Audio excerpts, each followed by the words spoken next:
Hey everyone, welcome back to the channel. And while I'm waiting for some parts for the Gateway 2000 that turned into way bigger of a headache than I liked, I figured I'd do something a little bit easier and do something that doesn't need restored, actually, which is my IBM PS1. I got this. This is actually the first vintage computer that I actually got since I got into vintage computers a couple years ago. Had no luck finding any, and then this one I literally tripped over at a garage sale. I literally, caught my foot on it, tripped, fell, and it actually happened to be what I was looking for, which was a vintage PC. This is specifically a PS1 Consultant, which has this flip down little door.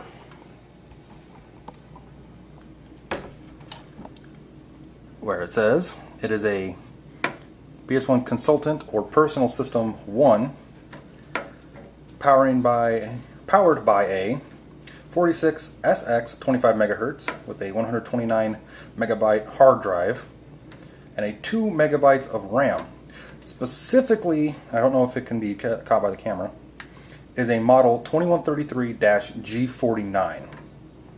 And the Sharpie marks for A and B are not from me. That's from the original owner, from where I bought it.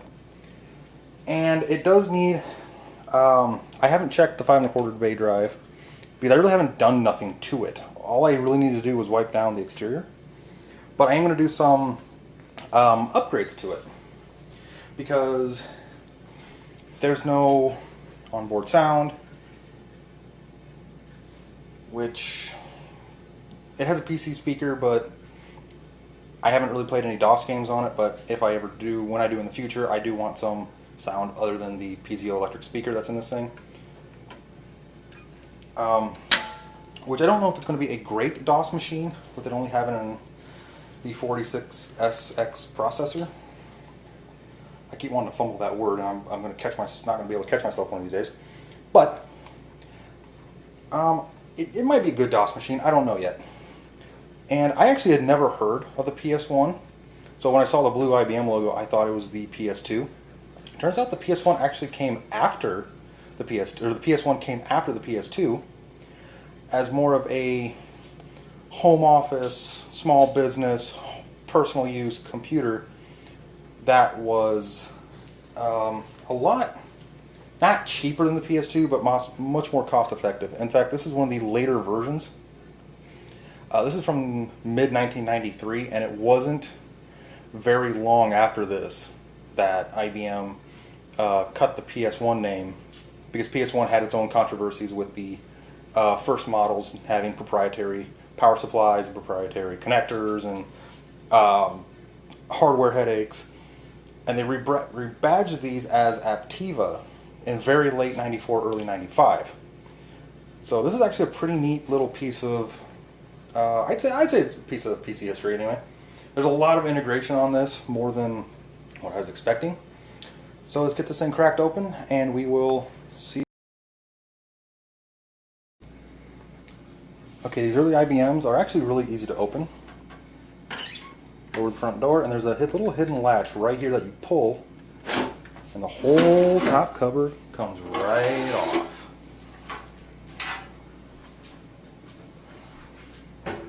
And IBM used this same design for years. In fact, if anyone has ever torn apart any later model IBMs like NetVistas or the later Aptiva desktop models, it's got a lot of the same form factor. It's got the crossbar that holds the 3.5 inch floppy and the 5 1/4 floppy. The one stick of 2 megabyte of RAM. The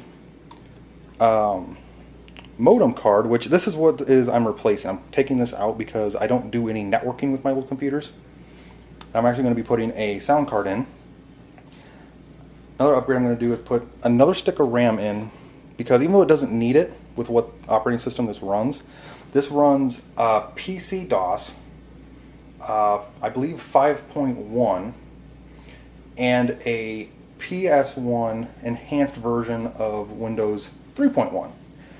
So this is actually basically the oldest, one of the oldest computers I have of this type of form factor. It's got the riser card with 3 16-bit ISA, no VLB, no of that MCA or the MCA slots that IBM loved to use right before this, which was their proprietary micro-channel architecture that they tried to re-corner the business market.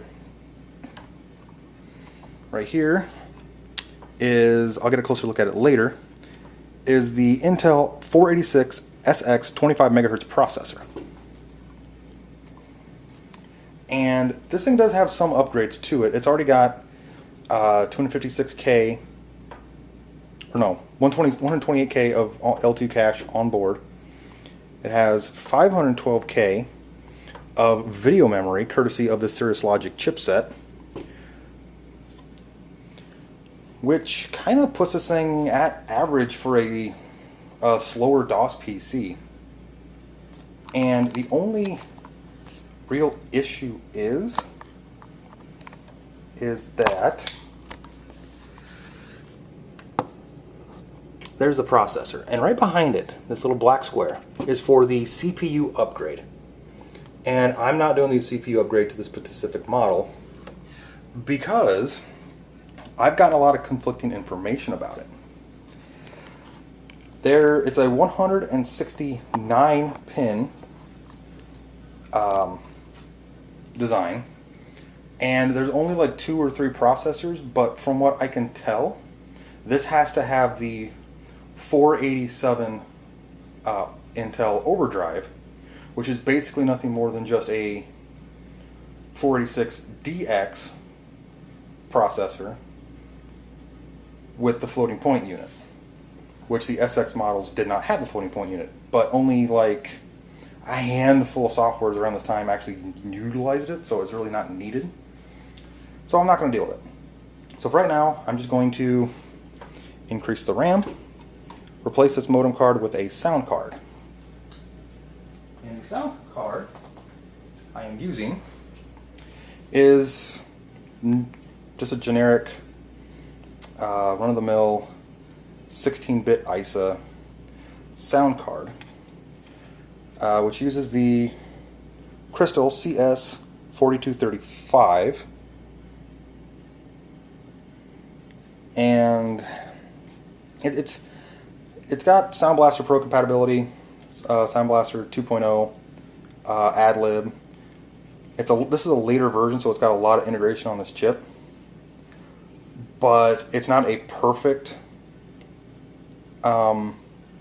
it's not a perfect sound card. It does have a wavetable header for a OPL based sound chip, which I'm not going to use yet because this is not going to be a high-end DOS gaming PC for me. This is just going to be a if I need to play something where CPU speed is important, this slower 25 megahertz CPU will do just fine for what I'm going to do. So let's get some upgrades installed and see how this thing works. Okay, first off is the RAM, which I picked up from a computer lot recently, and it's 8 megabyte, which is just overkill for this computer. This is going to give it up to 10 megabytes, which is going to just be way almost too much for a DOS PC with 25 megahertz processor, but I don't know, it's just easier. It was easier and cheaper to get a 8 megabyte stick than it was to try and track down at the time another 2 megabyte stick when I first got this, which was actually a year ago, and I'm just now getting around to it. Which this PC uses the 72 pin SIM socket, so you have to angle this, get it in there right, and it just snaps into place. Now after I get done installing this and getting it powered on, I need to go into the BIOS settings and run the self-test feature, which will self-detect the RAM here and add it to the BIOS settings by itself, so I don't have to worry about anything acting up. As for the sound card, IBM decided to use these flat screws, which does make it a bit of a challenge, but not really, because everybody should have a flat screwdriver in their computer repair kit.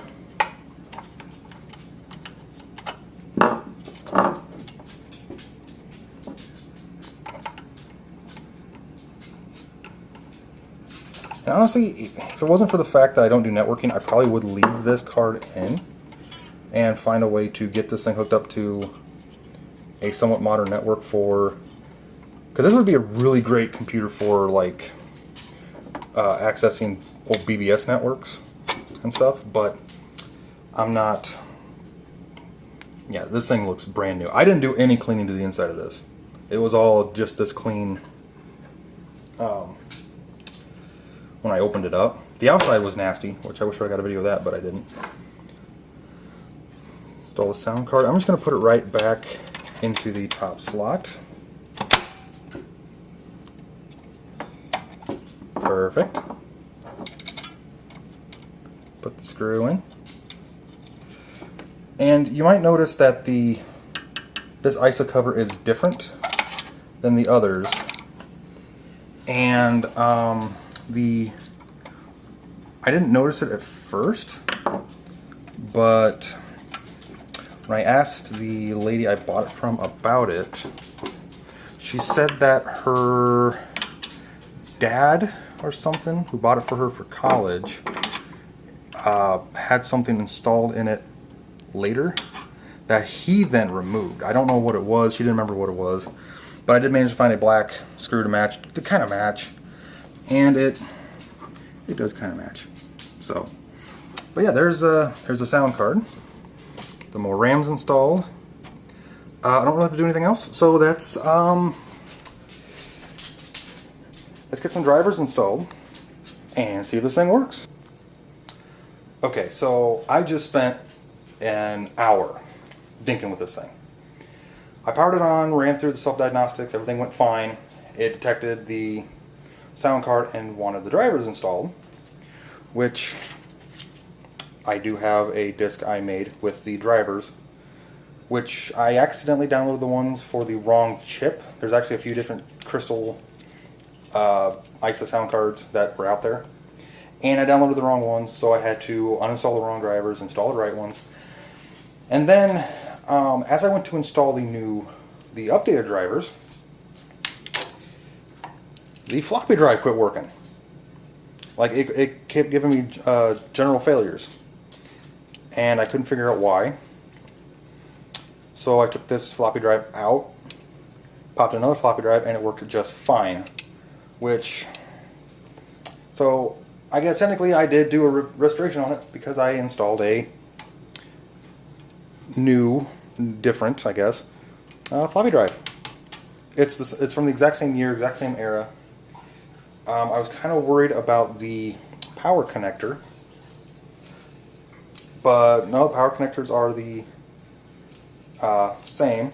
In fact, it's actually the exact same floppy drive. They have the exact same part number and stuff on them, so I wonder if maybe I picked up an IBM floppy drive in that lot I picked up a couple months ago, because it plugged in just fine, everything detected fine, it's working good.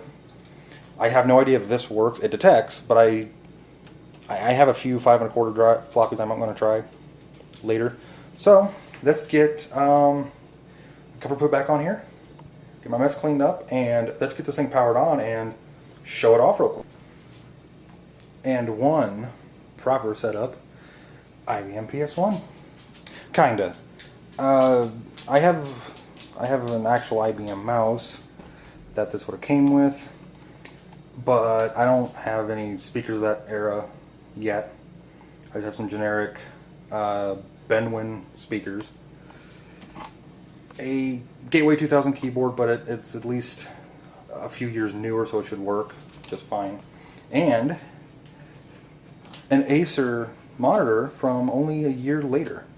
So it kind of does fit the aesthetic, and I know it's yellowed. It needs cleaned up, but I do not have an idea how to retrobrite something that large. So I'm probably not going to do it. But let's get this thing powered on. Alright. Let's listen to the amazing sounds of old PCs.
Ta-da!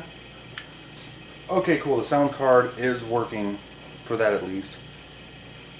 I was kind of worried with the fact that I accidentally downloaded the wrong drivers previously, and that the sound card reported itself when it started up. It detected itself as a Sound Blaster Pro, and it had the autoexec.bat all filled out for it. But yeah, it seems to work. But there's only one way to know, and that's to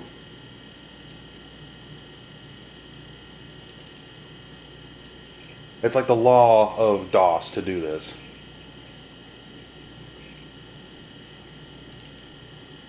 And that is to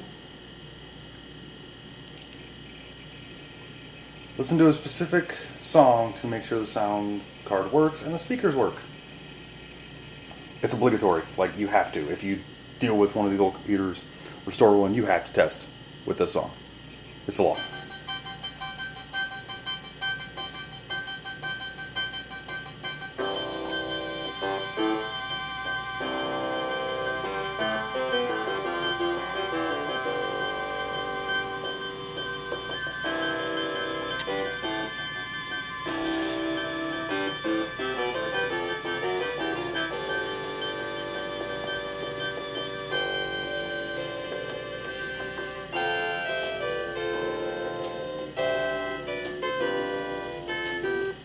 That actually sounds pretty good. I don't know how well that comes across on the speakers for the camera. I don't know how good the camera can catch it, but it actually doesn't sound too bad, especially with these cheaper run-of-the-mill PC speakers that I have hooked up. They're just cheap Benwins. I got them at a Goodwill a couple years ago, or no, last year, before everything.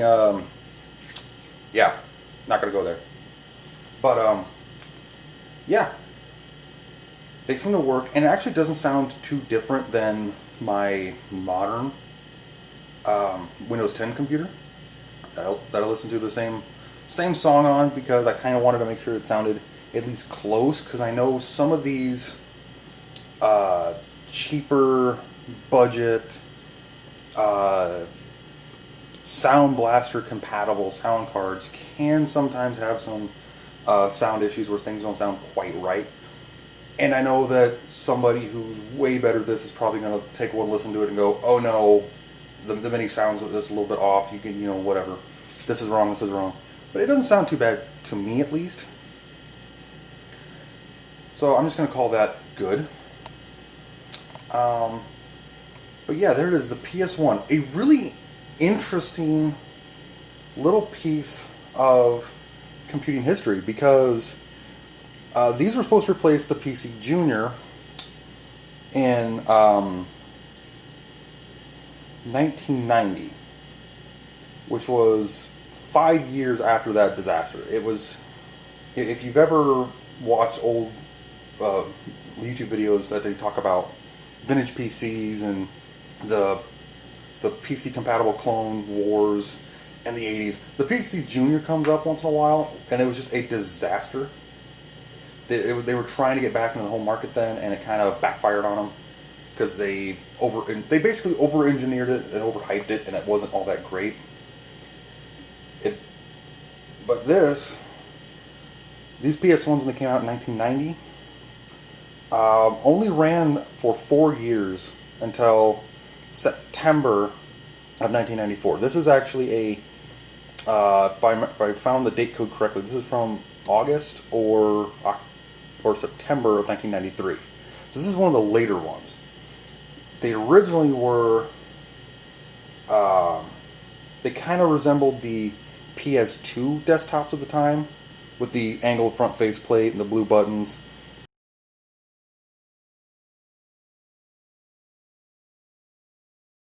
And a monitor whose power supply was inside of the monitor, and it powered the machine through a proprietary cable system. That did not sit well with a lot of people, because back then that meant that you had to buy the monitor with the base. You couldn't use your old monitor with the new base you just bought. And that also meant that if the power supply fried in here, you lost this and this, because now this didn't work without the monitor, and without the base, the monitor was basically useless. In 2020, restoring and collecting old computers, that's even more of a headache, because shipping monitors is a very, very risky thing, and so you'd have to pick them up in person. Well, if they're 1,000 miles away, yeah. But that was only for 1 or 2 models, and it was 1990 that happened. And those came with a 10 megahertz 286, maybe megabyte of RAM, and it ran PC-DOS 4.01 instead of MS-DOS, which was, MS-DOS was the Microsoft generic, every computer ran it. PC-DOS was the IBM specific. They're virtually identical. There's a few things different. But for the most part, they were about the same. These were supposed to be more limited in their performance and power to a PS2, because at the time PS2s were these massive desktops. They were these massive towers with proprietary. Most of them had proprietary micro-channel architecture or MCA expansion slots, which IBM, for whatever reason, they thought they could recorner the business market with that. They had more powerful processors. They had more bay drive compatibility. These were supposed to be limited in what they could do, but ironically, it made the PS1s better, because these use standard off-the-shelf parts. It's basically, the architecture for this is very similar to an AT and other IBM compatibles of the early 90s. It uses standard 16-bit ISA. It uses standard run-of-the-mill VGA. It uses standard IDE for the hard drive and the floppy drives. It uses a standard 8-pin non-proprietary AT power supply. So there's really nothing special about these things. So instead of making it more limited, it makes these actually really easy to restore in modern times. This thing actually competed against the Compaqs, the Packard Bells, Hewlett Packards at the time, and the 2133, like this one, the 2123, which was very, I think if I remember correctly, reading up on that, it was a very limited, rare run. But the 2133, which has the 3 drive bay configuration. There was a 2155, which was a basically half height taller, and it could hold 5 total drives. So it was a massive machine. I've only seen pictures of one, and then there was a tower unit that came out. But yeah, this specific model, when you saw it starting up, it runs MS-DOS 5.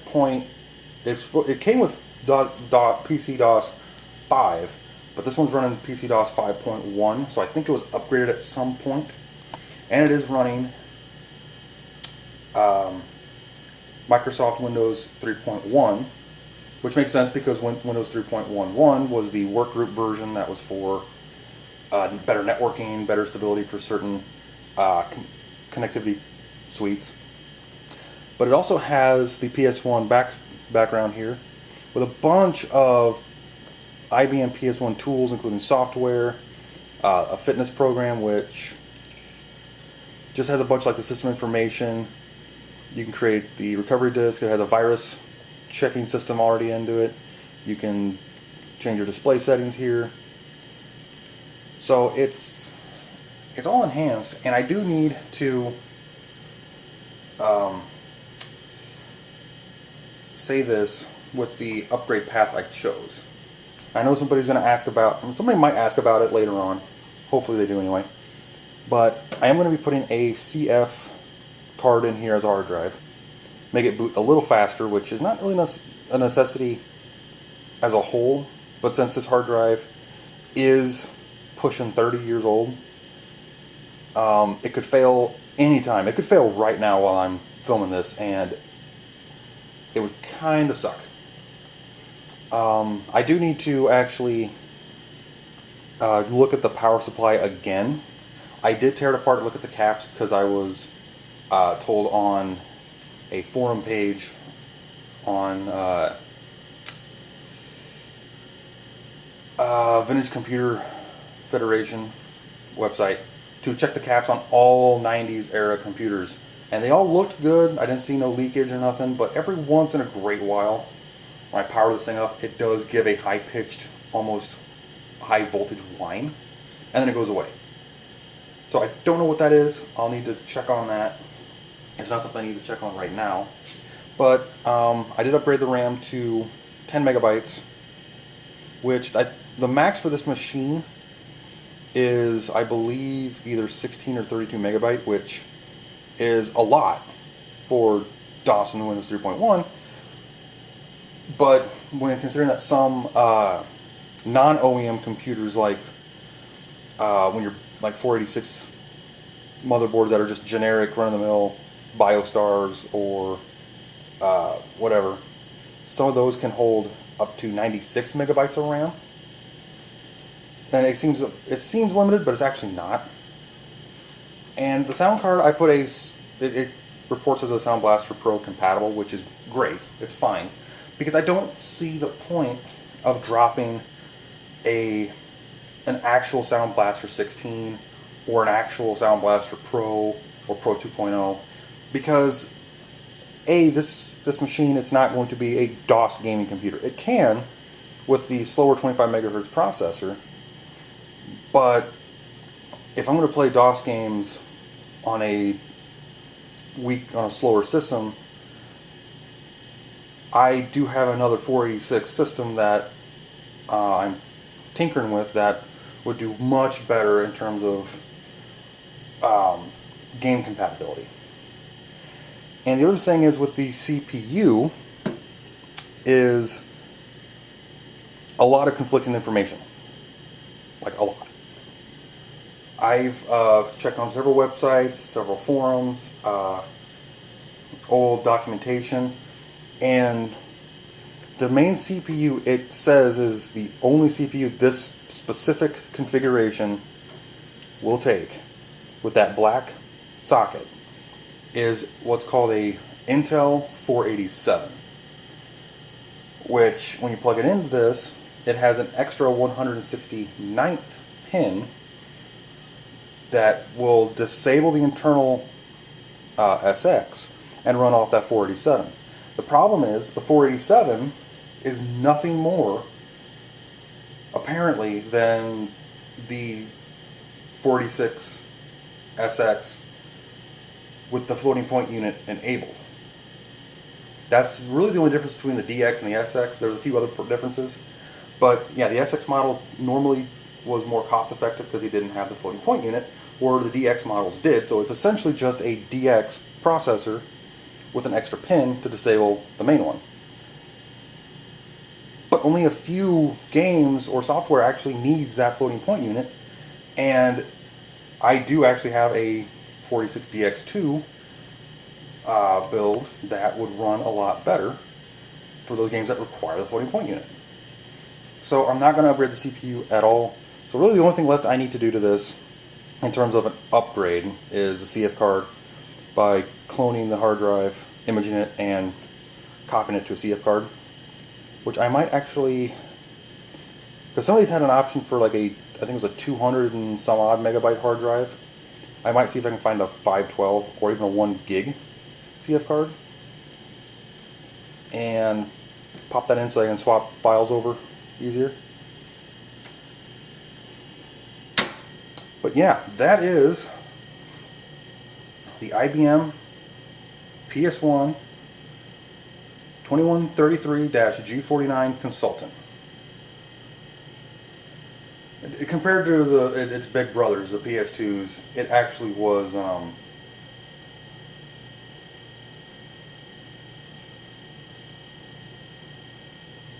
pretty cheap. Now, what's really strange is there actually is a model sold identical to this, which is the D48 model. And I find it amusing because that was a Disney branded one that actually, everything else was identical. It was the only thing difference was it had a 4 megabyte of memory instead of 2, but it had the same processor, same hard drive, and it came with a Disney software package, a Disney sound source, and a sound blaster, an actual legit sound blaster sound card. I don't see the point. Don't see the point of that, but whatever. So yeah, let's end this by listening to a very pleasant chime and the soothing sounds of a powering down IBM.